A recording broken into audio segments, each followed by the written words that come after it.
সর্বম শিবময়ম শিবানন্তা শিবকৃপানন্তা। 27শে ফেব্রুয়ারি 2026 রাত 9টায় আমরা এই আসন্ন পূর্ণগ্রাস চন্দ্রগ্রহণ নিয়ে আলোচনা করতে গিয়ে কার কীরকম ফলাফল হতে পারে, সাধারণ মানুষ আমার আপনার মতো এবং যারা রাষ্ট্রনেতা, যারা ইনফ্লুয়েন্সার, যারা people in position and power, তাদের কি কি ফলাফল হতে পারে এই নিয়ে আমরা ডোনাল্ড ট্রাম্পের হরোস্কোপ আলোচনা করেছিলাম। সেখানে আমরা কিছু রেজোনেন্স দেখেছিলাম, যেটা বিশেষ গুরুত্বপূর্ণ বিষয় যে ট্রানজিটে সেলেস্টিয়াল ইভেন্ট যাই হোক না কেন, সেটা আমার জন্মছকের সঙ্গে কতটা কানেক্ট করছে, সিনক্রোনাইজড হচ্ছে, সেটা কিন্তু গুরুত্বপূর্ণ। অনেকেই এই প্রশ্নটা করেন। রিসেন্টলি সৌম্য সান্যাল বোধহয় বলে একজন দর্শক আছে, প্রায়ই অনেক প্রশ্ন করেন, জ্যোতিষ অনুরাগী। আমাকে তো হোয়াটসঅ্যাপে কয়েকটা মেসেজই করলেন যে কি কম্বিনেশনে কি হয়, ভালো ট্রানজিট, খারাপ দশা, খারাপ ট্রানজিট, খারাপ দশা, এই নিয়ে অনেক পারমিউটেশন কম্বিনেশন নিয়ে কিছু প্রশ্ন করেছেন। তো সেই ভিডিওতে আমরা আলোচনা করেছিলাম যে একটা বেসিক বার্থ চার্টে কি ফিল্ড দেখা যাচ্ছে, সেই ফিল্ডের সঙ্গে ট্রানজিট সেলেস্টিয়াল টেরেস্ট্রিয়াল একটা যদি ম্যাচ হয় তবেই ট্রিগার হয়। তো ডোনাল্ড ট্রাম্পের চার্টে আমরা দেখেছি যে তার সবচেয়ে বড় বিষয় সেটা হচ্ছে মার্স অপোজিশন মার্স। সিংহ লগ্নের লগ্নে মঙ্গল, 23শে ফেব্রুয়ারি মঙ্গল প্রবেশ করেছে সিংহে, অপোজিট নেটাল মার্স, অঙ্গারক যোগ, এবং তাকে একেবারে উত্তেজিত করে দিয়েছে, উদ্ধত করে দিয়েছে। এবং তার জন্মছকেও কালসর্পযোগ আছে এবং আসন্ন পূর্ণগ্রাস যে চন্দ্রগ্রহণ, সেই রকম গ্রহণের দিনেই তার জন্ম। সুতরাং তার জন্য একটা ভেরি ইম্পর্ট্যান্ট এই গ্রহণ, এবং তিনি লাইমলাইটে থাকবেন, he will be in the news, উনি চর্চায় থাকবেন, এই আমরা আলোচনা করেছিলাম। তার 24 ঘন্টার মধ্যেই আমরা হাতে নাতে ফল পেতে শুরু করলাম। এখন প্রশ্ন হচ্ছে, এই যে যুদ্ধ, এই যুদ্ধর ডিউরেশন কী হবে, কতদিন চলতে পারে, কি পরিস্থিতি। জিওপলিটিক্যাল এক্সপার্টসরা তো সারাক্ষণ এখন আমরা টিভির পর্দায় দেখছি, আলোচনা চলছে। তবে একটা কথা বলি যে এই যে পুনর্বসু নক্ষত্রে বৃহস্পতি আছেন মিথুন রাশিতে বক্রগতিতে, এই পুনর্বসু নক্ষত্রের ঠিক অপোজিটে হচ্ছে পূর্বাষাঢ়া নক্ষত্র, যে নক্ষত্র কিন্তু যুদ্ধের নক্ষত্র, স্টার অফ ওয়ার। শতভিষকে যেরকম ওয়েলিং স্টার বলা হয়, সেরকম পূর্বাষাঢ়া হচ্ছে স্টার অফ ওয়ার।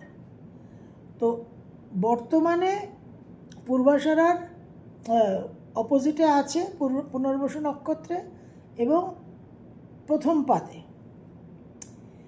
দ্বিতীয় পাদ অবধি কিন্তু পূর্বাষাঢ়ার সঙ্গে কানেক্টেড, তারপরে উত্তরাষাঢ়ার সঙ্গে কানেকশন হয়ে যাচ্ছে পুনর্বসু। তো 13th মে অবধি পুনর্বসু নক্ষত্রের দ্বিতীয় পাদে থাকবে দেবগুরু বৃহস্পতি, 13th মে অবধি। তারপরে বৃহস্পতি পুনর্বসু নক্ষত্রের তৃতীয় পাদে প্রবেশ করবে। তো যতদিন পূর্বাষাঢ়ার সঙ্গে কানেকশন থাকছে, বৃহস্পতি দেবগুরু ডাইরেক্ট 7th অ্যাসপেক্টে ধনুরাশিকে দৃষ্টি প্রদান করছেন, এবং সেই কানেকশনটা হচ্ছে পুনর্বসু অ্যান্ড পূর্বাষাঢ়া। সুতরাং 13th মে অবধি কিন্তু আমাদের একটা যথেষ্ট ডিসরাপশনের সময়, গ্লোবাল আপহিভালের সময়। কারণ যেটা আমরা ট্রাম্পের হরোস্কোপে দেখেছি যে এই তার যে মঙ্গলের প্রভাবটা এবং তারপর এই গ্রহণের প্রভাব, তাতে কিন্তু প্রচণ্ড একটা বিশেষভাবে ডোনাল্ড ট্রাম্পের মধ্যে একটা অ্যারোগেন্স অ্যান্ড অ্যাসারশন আসবে। তো ইরান যে ভেনেজুয়েলা নয়, সেটা হয়তো উনি মনে করতেই চাইবেন না। উনি হয়তো ইরানকে ভেনেজুয়েলাই মনে করবেন বা কিছু কমই মনে করবেন। তো যাই হোক, এই ঘটনা ঘটাতে এবং এই কতদিন এই যুদ্ধ চলতে পারে এই সমস্ত নিয়ে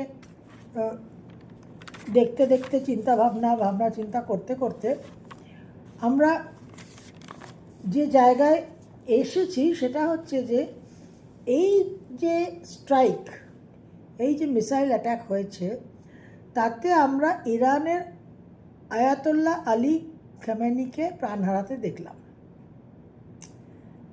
এখন এই আয়াতুল্লাহ আলী খামেনি যে প্রাণ হারালেন, তার জন্ম তারিখটা খুব গুরুত্বপূর্ণ এখানে। তার জন্ম তারিখে গ্রহ সন্নিবেশ কী বলছে, সেখানে কি আমরা কোনো সাদৃশ্য পাচ্ছি প্যাটার্নের, প্ল্যানেটারি সেলেস্টিয়াল প্যাটার্নের কি আমরা কোনো মিল পাচ্ছি? সেদিকে একটু নজর দেওয়া যাক।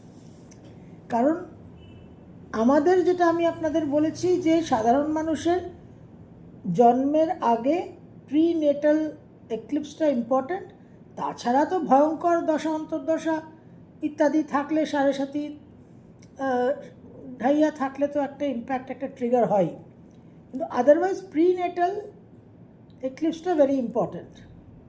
কিন্তু যারা বড় মাপের লোক, যারা রাষ্ট্রনেতা, যারা রাজা, কারণ অতীতে আমাদের এনশিয়েন্ট টাইমসের রাজাদের যা কিছু কাজকর্ম ছিল সেইখানে রাজ জ্যোতিষীরা এইসব গণনা করতেন। যুদ্ধে কবে যাবেন, যুদ্ধ কবে বন্ধ করবেন, শান্তি প্রস্তাব কবে পাঠাবেন। তো রয়্যাল অ্যাফেয়ার্সের জন্য এই সমস্ত ব্যবহৃত হতো, এই সমস্ত ক্যালকুলেশন। তো আয়াতুল্লাহ আলী খামেনি জন্ম 19 এপ্রিল 1939 মাশহাদ, ইরানে। এবার ন্যাচারালি আমি আগেও বহুবার বলেছি যে জন্ম তারিখের অথেন্টিসিটি খুবই ডাউটফুল হয় এবং একদম 100% শিওরিটি না থাকলে তার উপর ভিত্তি করে কোনো অ্যানালিসিস করার উচিত নয়। 19 এপ্রিল 1939 ওনার জন্ম মাশহাদ, ইরানে। 1939 আমরা 4টে এক্লিপস পাচ্ছি। প্রতি বছরই 4 থেকে 6টা এক্লিপস হয়, কখনো কখনো একটু বেশিও হয়ে যায়। তো 1939 প্রথম এক্লিপস সিজন শুরু হয়েছিল 19 এপ্রিল 1939 এবং অ্যানুলার সোলার এক্লিপস দিয়ে, যেটাকে আমরা খণ্ডগ্রাস বলতে পারি। 3rd and 5th May total lunar eclipse হয়েছিল। 12th অক্টোবর হয়েছিল টোটাল সোলার এক্লিপস এবং 27-28 অক্টোবর জুড়ে পার্শিয়াল লুনার এক্লিপস। তো 1939 দুটো পরপর এক্লিপস টোটাল হয়, পূর্ণগ্রাস, লুনার আর সোলার। এবং ওপেনিং এক্লিপস যেদিন 19 এপ্রিল 1939, সেই দিনের দিন জন্ম হয় আয়াতুল্লাহ আলী খামেনির। যেরকম আমরা পেয়েছিলাম 14th জুন 1946 ডোনাল্ড ট্রাম্পের জন্ম তারিখ, সেই দিনও কিন্তু টোটাল লুনার এক্লিপস ছিল। এখানে দেখবার বিষয় হচ্ছে যে একজন রাষ্ট্রনেতা, এক দেশের প্রেসিডেন্ট, লিডার, তার টোটাল লুনার এক্লিপসে জন্ম, তিনি যুদ্ধ শুরু করলেন, যে দেশের বিরুদ্ধে শুরু করলেন সেই দেশের যে নেতা, তারও জন্ম তারিখে জন্মদিনে গ্রহণ। তো এই যে বিষয়টা, যে ইনফ্লুয়েন্সার্স যারা মানুষের জীবনকে প্রভাবিত করে, যারা মানুষকে কন্ট্রোল করে, people in power and position, তাদের জীবনে কিন্তু ইট ইজ ভেরি ইম্পর্ট্যান্ট এই গ্রহণ। এবার তাহলে ডোনাল্ড ট্রাম্প যুদ্ধ ঘোষণা করে একেবারে মিসাইল ছেড়ে দিলেন, আর আয়াতুল্লাহ আলী খামেনি তিনি প্রাণ হারালেন, তার জন্মছকে কী এমন ছিল, কী এমন পার্থক্য ডোনাল্ড ট্রাম্পের জন্মছকের সঙ্গে তুলনা করলে যে তার এরকম একটা পরিণতি হলো। তো আয়াতুল্লাহ আলী খামেনির জন্মছকে যেটা দেখা যাচ্ছে, তার জন্ম তারিখে যে গ্রহ সন্নিবেশ, মেষ রাশিতে কেতু, রবি, চন্দ্র, অর্থাৎ 7.5 চলছে, শুরু হয়েছে গত বছর মার্চ মাস থেকে।